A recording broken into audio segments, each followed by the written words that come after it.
Hi friends, మనమైతే తోటకూర చింతకాయ కర్రీ వండేందుకు ముందుకు వస్తాం. చాలా అంటే చాలా బాగుంటుంది. ఎప్పుడు ఫ్రై చేసుకోకుండా ఇలా కూర కూడా చేసుకోండి, ఎగురులా చాలా బాగుంటుంది. ఇప్పుడు మన కుక్కర్లోని చింతకాయలు అలాగే తోటకూర కడిగి పెట్టుకున్న తోటకూర కూడా ఇందులో వేసేద్దాం. అది తగినంత కారం తగ్గట్టు పచ్చిమిర్చి కూడా వేసేసుకుందాం. అలాగే కొంచెం ఉప్పు, గల్లుప్పు అయితే బాగుంటుంది.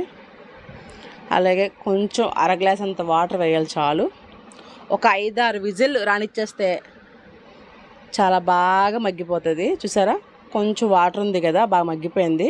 మళ్ళీ ఆ వాటర్ ఒక గ్లాస్లో తీసేసుకొని ఒక పక్కన దీన్ని బాగా రుబ్బేసుకోవాలి. పప్పు రుబ్బుతో బాగా నదిపేసుకోవాలి. బాగా మెదిపేసుకొని మళ్ళీ అదే వాటర్ వేసుకొని మళ్ళీ మగ్గబెట్టుకోవాలి. వాటర్ అంతా ఇంకేలా మగ్గబెట్టుకోవాలి.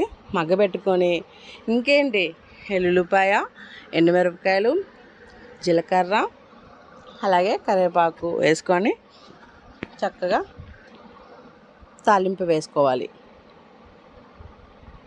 ఇలాగా ఎప్పుడు తోటకూర ఫ్రైయే కాకుండా ఇలా ఇగురులా వండుకుంటే చాలా అంటే చాలా టేస్ట్గా ఉంటుంది. కొంచెం నెయ్యి తగిలించుకొని తింటే ఉంటుంది, వేరే లెవెల్ ఉంటుంది. ఇలా కూడా ట్రై చేయండి, చాలా బాగుంటుంది. అది మన తోటకూర తిన్నట్టు ఫీల్ కూడా ఉండదు. అందులో చింతకాయలు వేస్తాం కాబట్టి పుల్ల పుల్లగా చాలా బాగుంటుంది. పిల్లలు కూడా చాలా ఇష్టంగా తింటారు. తోటకూర చెప్తే చాలామంది తినరు పిల్లలు, ఇలా చేస్తే పిల్లలు కూడా చాలా ఇష్టంగా తింటారు.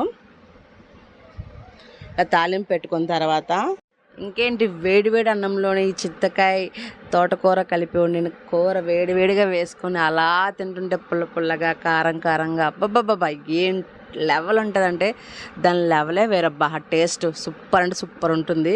ఈ టేస్ట్ ఎంతమందికి తెలుసు, ఎంతమందికి తెలియదు, కామెంట్ చేయండి. అలాగే తెలియని తొందరగా ట్రై చేయండి, షేర్ చేయండి, సబ్స్క్రైబ్ చేసుకోండి.